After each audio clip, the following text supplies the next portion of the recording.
hello. So that was that part.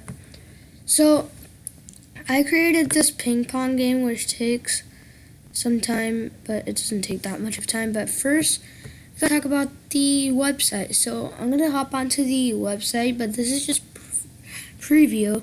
So the bar, which is over here, it's not actually the bar. So let me show you a little bit about the website I made, so you get the clear idea.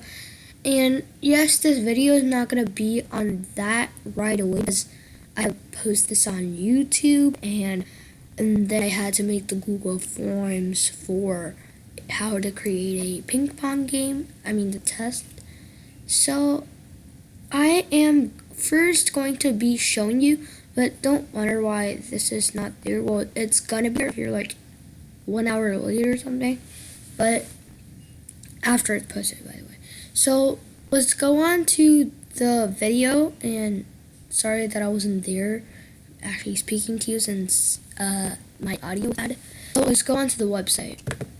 So this might be a preview since on previews, so on previews this bar comes up, so I'm just gonna let that go. So I'm just gonna do this. Okay, so if you have trouble finding something, first you gotta, there's a search bar which you can actually type in, but I'm gonna go to my actual website since this is just a preview. So let's go on to that since it's not just gonna help me search, so I can tell you how to search stuff in this website. So let's go on to that. Okay, so I got to the actual website. Over here I can just search up how to create graffiti in your game, enter. So these are some of my videos I have made, and this is my videos. Since if you click on it, it takes you to the video, I guess. It takes you to the video. So these two ones are the graffiti, you can watch that. And over here, my codes I have created, I forgot to rename that. So it says harder goes for the test. I'm not sure what this. I'm just gonna read it. Okay. So over here, I'm gonna delete this since it's already in my YouTube video and reading it is way harder. So that's like a quick tour about my website. So let's go back onto Scratch since I wasted 3 minutes and 25 seconds. Okay, so I'm on Scratch, and the first thing you do is go to this and okay, this and ball, and you click it on just two, and this is the program you had to create. So you create when green flag is clicked, point in direction 45, since if it doesn't do that, it's not gonna bounce off like that, since that's like a 45-degree angle. Since like if you take the cube, it's like this, it's half of a 90-degree angle, and then go to X 4 and Y 146. So this is kind of like gravity, but it's not forever. It moves 10 steps.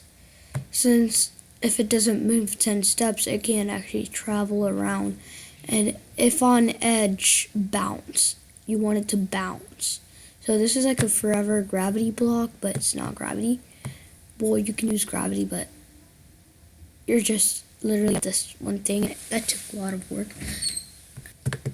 So over here, I said when touching this color, so that's the paddle, set Y to 146. So I'm gonna tell you which height it goes in. So 146. So it goes over there. So there, and the paddle doesn't look like much like a paddle, but that's all I had to do. So this is a little bit of a longer code, but it's not gonna be longer if you actually like draw your circle. So drawing your circle is easier, but at the same time it doesn't look good. It's like it's the only same circle, and it doesn't look more like a sphere. Since in art, if you're in 5th grade, you learn how to make these, which is tough, since art is tough. Okay, so over here, I created a variable which is called paddle hits. So that's how much this paddle hit. So I'm just gonna put it down here so they can actually see it, since they're mainly focusing on on the paddle, so they're gonna look down, so you better want to keep it over there. So when it says when green flag is clicked, make sure to set number of hits to 0. Go to X -9 and Y -24. So if you do that, if somebody comes into your code and wants to mess up with it, it goes to that direction and it actually plays like that. So that's how you play it.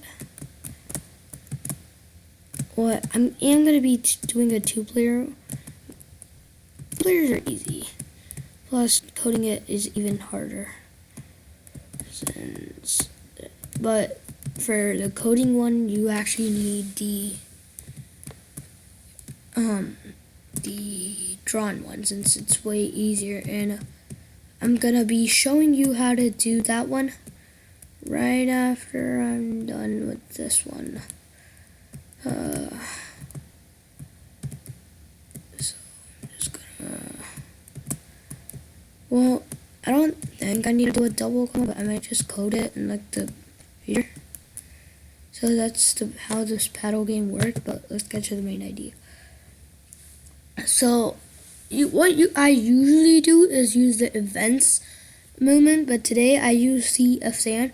So you can grab that in the sensation one. I already did that for my platformers. Yeah, I did it.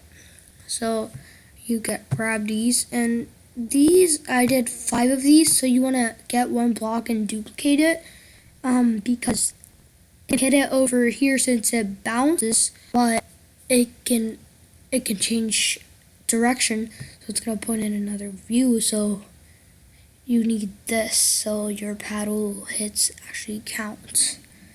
So let's do a 2-player one. So for the 2-player one, you don't need this code, just one. So that's how you do the first player code. But I'm gonna fix this, and I'm gonna create another paddle and code that real quick. First, let me backpack this since I need it. Well, I'm gonna create another variable for it, since I don't want the same variable to continue. Okay, so I'm gonna create it real quick and come back, and the other one should take 10 minutes. So creating, it's time to go creating. So as I told you, I made this easier. So over here I just made this a circle and put this 100 at one time.